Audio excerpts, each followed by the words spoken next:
You went to bed last night feeling completely fine.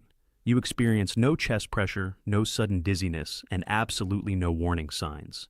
And yet, while you were completely unconscious, your brain may have been experiencing restricted oxygen flow.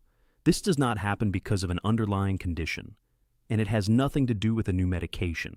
It happens because of the exact position your head and neck were resting in when you closed your eyes.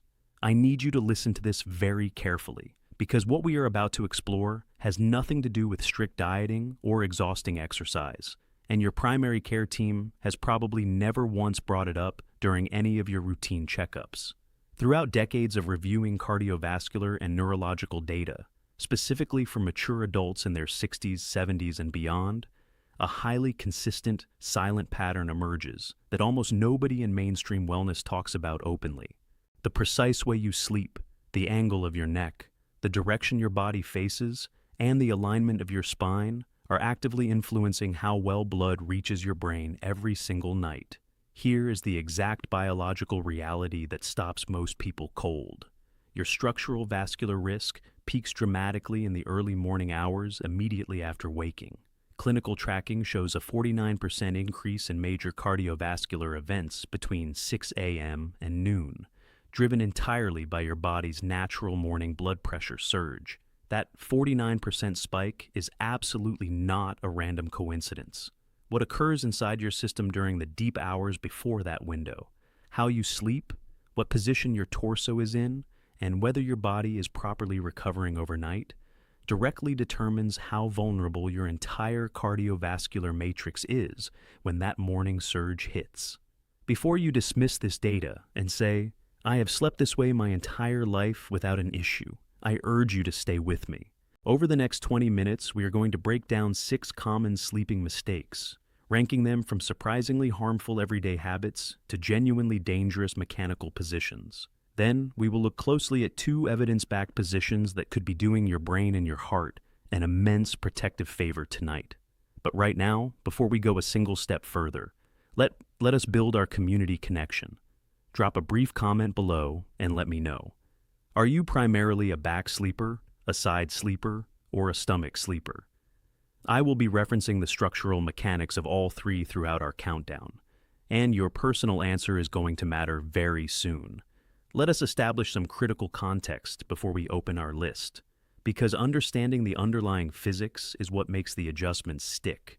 When you are in your 20s and 30s, your blood vessel walls are exceptionally elastic. They stretch, they adapt, and they compensate seamlessly. Even if you sleep in a highly unnatural position, your cardiovascular system quietly balances the fluid flow. You might wake up with a temporary stiff neck, but that is usually the end of the structural impact. But here is what changes radically after the milestone of age 60. Your arterial walls naturally begin to stiffen. The small, delicate vessels feeding your brain become less flexible and slower to expand. The pressure inside your skull becomes highly sensitive to sudden changes in body position, and your autonomic nervous system, the network that keeps your internal fluid dynamics balanced, becomes slower to respond, especially during the night. Experts refer to this vital night recovery phase as blood pressure dipping. A healthy sleeper experiences a natural, protective 10% to 20% drop in blood pressure during deep sleep. This is your body's organic way of resting the heart and restoring tissue. But if your sleep position is wrong, if it is actively compressing the wrong vessels, restricting your airways, or tilting your blood flow in an unnatural direction, that protective dip gets completely disrupted. What fills that gap is a highly destructive wave of overnight internal tension. Carry this vital framework into our countdown. Let us begin with mistake number 1, sleeping fully flat without any upper body elevation. This involves a habit that sounds so completely benign on the surface. It is almost hard to believe it introduces a physical challenge. You lie completely flat, using either no pillow or just a very thin one. Your body remains perfectly horizontal, under the assumption that your spine is beautifully aligned. Mattress marketing campaigns build their entire strategy around this flat image, but they are missing a massive piece of the biological puzzle. When you lie completely flat, particularly after the age of 60, your blood volume does not distribute evenly the way it does in a highly elastic youthful body. In the absolute absence of gravity working in your favor, cerebrospinal fluid, the vital fluid that cushions your brain inside your skull, can begin to pool. As a result, intracranial pressure edges slowly upward. The tiny, fragile vessels inside your brain, which are already managing decades of natural wear, are suddenly forced to endure more internal pressure than they were designed for, lasting for 7 to 8 hours straight. A study published in the Journal of Clinical Sleep Medicine confirmed that introducing even a modest upper body elevation of just 15 degrees led to immediate, measurable improvements in intracranial pressure and nighttime blood flow dynamics. Here is the exact warning sign that millions of mature adults completely misread. Waking up at 3 o'clock or 4 o'clock a.m. with a dull, throbbing headache behind your eyes or at the very base of your skull. You sit up, assume it is just a sign of getting older, swallow a glass of water or an over-the-counter tablet, and head back to sleep. But what if that midnight headache is your brain's urgent way of signaling that the fluid pressure inside your skull has been dangerously high for hours? The mechanical correction here is incredibly simple: a gradual 15-degree elevation of your upper torso, and we will outline exactly how to arrange this safely at the end of our discussion. This leads us directly to mistake number 2, stomach sleeping. The position that forces a severe mechanical twist. This option surprises almost everyone because lying face down feels cozy and completely harmless. You are not placing weight directly on your back or compressing your spine. So, what is the true dilemma? The major dilemma centers entirely on your cervical spine. When you sleep on your stomach, you physically cannot breathe with your face pressed straight into a mattress. To survive, you must rotate your neck fully to one side. And because humans are creatures of deeply set habits, most individuals turn their head to the exact same side every single night.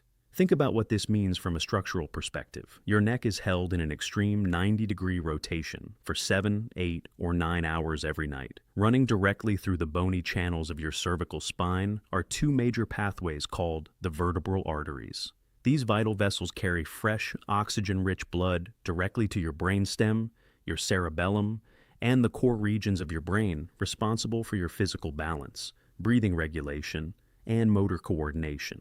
When your neck is held in a severe twist for prolonged hours, these primary arteries can become mechanically kinked. Think of it exactly like stepping firmly on a flexible garden hose. The flow does not freeze entirely, but the fluid velocity drops significantly.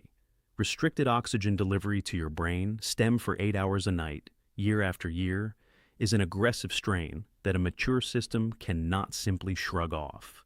Research published in the Journal of Manipulative and Physiological Therapeutics verified that extreme cervical rotation measurably reduces blood flow velocity through the vertebral arteries. Furthermore, stomach sleeping introduces a second major issue that compromises your breathing. Your entire chest and rib cage are pressed flat against the mattress.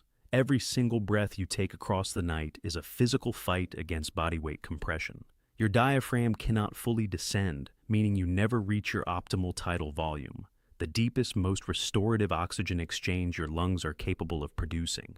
You are experiencing restricted arterial flow and lower oxygen intake simultaneously. While a 35-year-old system can temporarily force its way through this strain, for a 68-year-old balancing a history of vascular stiffness or elevated pressure, this is a heavy, cumulative problem building silently in the dark. Let us move directly to mistake number 3, stacking multiple pillows under your head. We are staying within the sensitive neck region because this specific habit is something millions of mature adults do with the absolute best of intentions, yet it creates a highly destructive mechanical issue through a completely different physical pathway. People choose to stack 2, 3, or sometimes 4 thick pillows under their head for real everyday reasons: to combat nighttime acid reflux, ease sinus drainage, clear breathing difficulties, or reduce snoring. A small amount of elevation absolutely supports some of these issues, and I completely validate that reality. But look at what occurs when that head elevation becomes excessive. Your head is pushed forward significantly, forcing your chin to tilt sharply down toward your chest. That extreme forward bend of the neck, what clinicians refer to as severe cervical flexion, is the exact position that compresses the vital vertebral arteries we just discussed, but this time, the restriction happens from the front. Furthermore, there is a third major vessel that is completely left out of standard wellness conversations: the internal jugular vein. This vein functions as your brain's primary drainage highway, responsible for carrying used, deoxygenated blood back down from your skull toward your heart.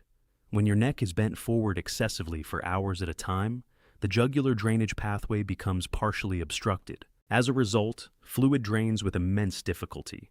Pressure inside the skull builds slowly throughout the night, and your brain's natural capacity to clear out metabolic waste overnight becomes severely compromised. You might notice this the following morning as a heavy wave of mental fog, a lingering dullness behind the eyes, or that frustrating sensation of waking up after 8 hours of sleep, still feeling completely unrefreshed. You are not lazy. Your brain tissue may have literally been fluid-logged overnight because the drainage gates were mechanically closed. The correction here is to use a single, properly contoured cervical pillow, ideally a firm memory foam option that actively cradles the natural curve of your neck, rather than forcing your head into an aggressive angle. Many individuals report that their morning headaches disappear completely within a single week of making this adjustment. One supportive pillow is all your framework requires. If this deep structural look at your sleep posture is helping you rethink your evening routine, please take a quick second to click the like button right now. Doing so alters the visibility of this video, forcing the platform to share these vital strategies with more seniors who are waking up exhausted without ever understanding why. And if you have not yet subscribed, join our growing community today. Let us advance to mistake number 4. Right side sleeping if you possess a history of cardiovascular stress. This specific entry catches many individuals completely off guard because side sleeping in general is widely celebrated as a highly healthy choice, and for most people, it truly is. But the specific direction your body faces matters far more than the standard advice acknowledges. Your heart sits slightly left of center inside your chest cavity, holding a specific natural orientation. When you lie flat on your right side, gravity pulls your heart slightly away from its optimal resting position. More importantly, your body weight compresses the right side of your torso, the exact region where the inferior vena cava runs. The inferior vena cava is one of the single largest veins in the human body, holding one critical job: returning blood from everything below your waist, your legs, your abdomen, and your digestive organs, all the way back up to your heart chambers. When you compress this primary highway by lying flat on your right side, the return flow becomes mechanically restricted. Your heart is forced to work against reduced blood filling, meaning it has to pull with significantly more effort just to fill each chamber properly before the next beat. While a young, elastic system can compensate for this resistance easily, a system over 60 managing high pressure or borderline heart function is already running close to its structural ceiling. Adding unnecessary nightly resistance is like forcing your car's engine to run 10% harder every single night for consecutive years. The cumulative wear is deeply real. The European Journal of Heart Failure published fascinating findings demonstrating that individuals managing chronic heart challenges naturally and instinctively avoided right-sided sleeping.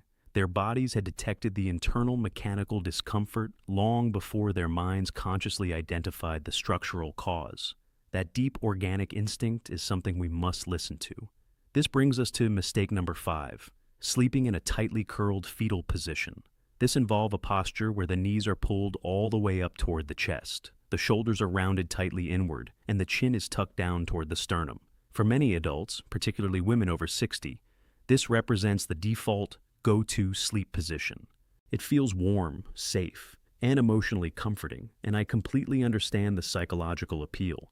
But from a purely physiological perspective, 3 distinct mechanical failures occur simultaneously when you curl up tightly.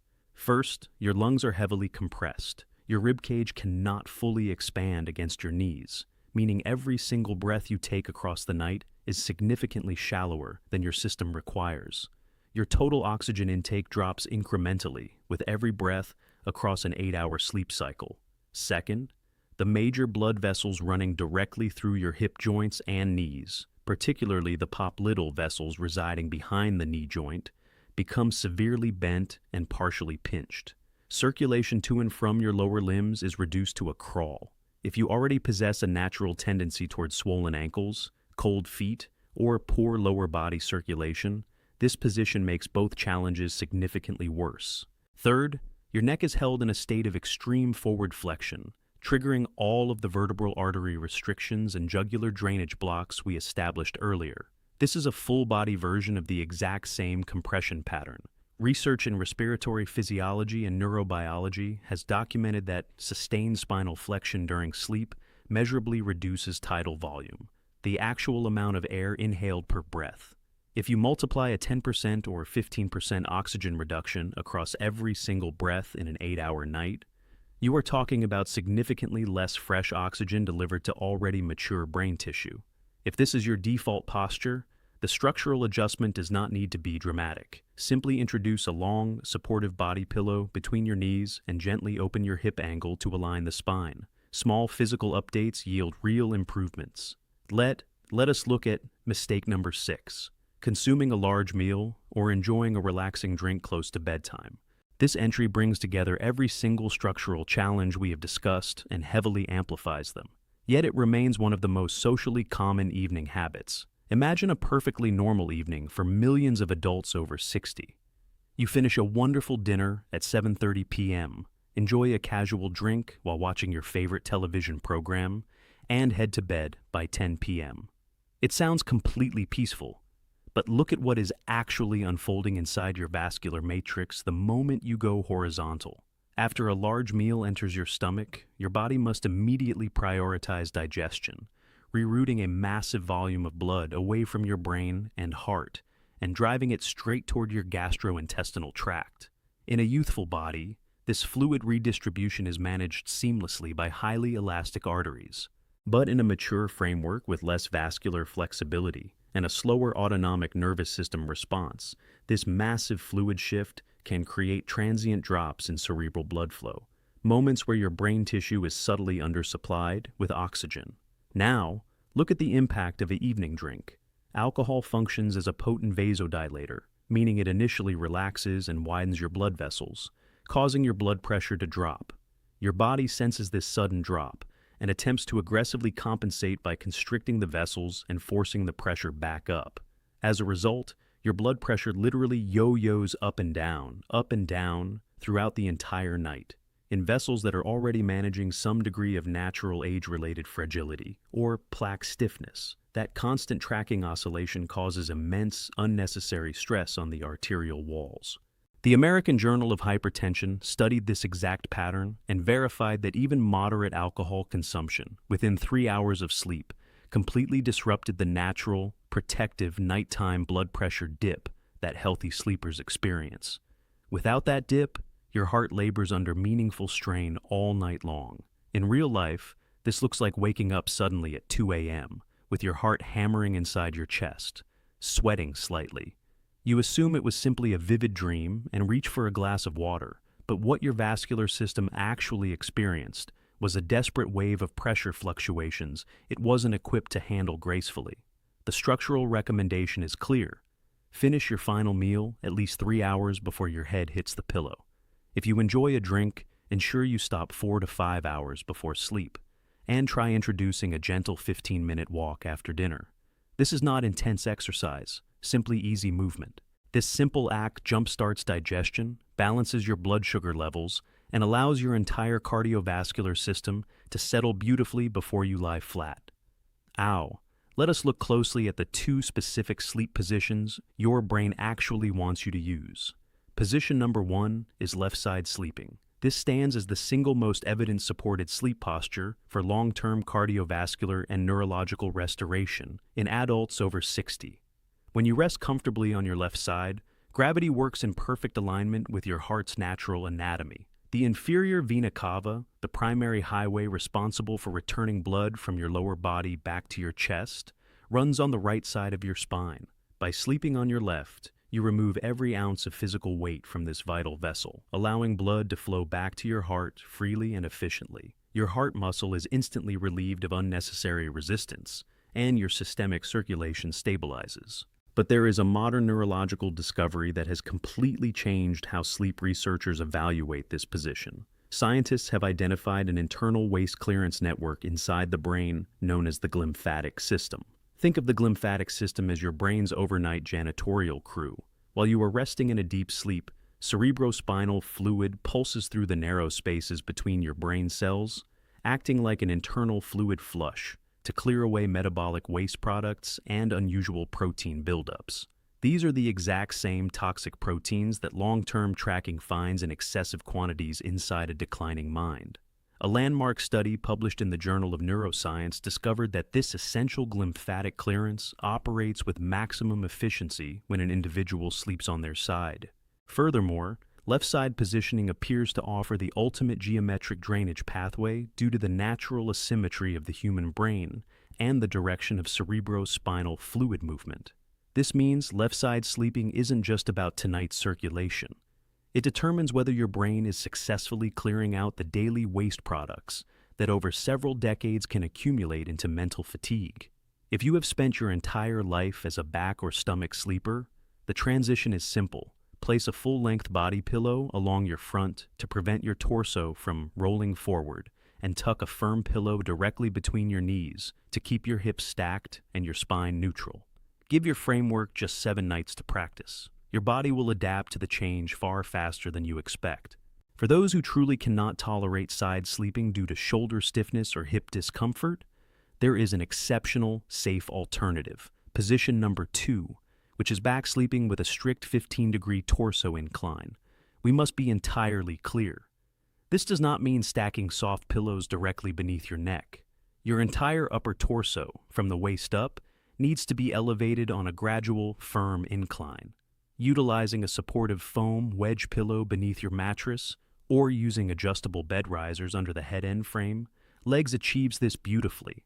This simple incline uses gravity to assist blood return from your lower limbs, completely eliminates the fluid pooling effect on intracranial pressure that flat back sleeping creates, and keeps your airway wide open to maximize fresh oxygen delivery to aging tissues.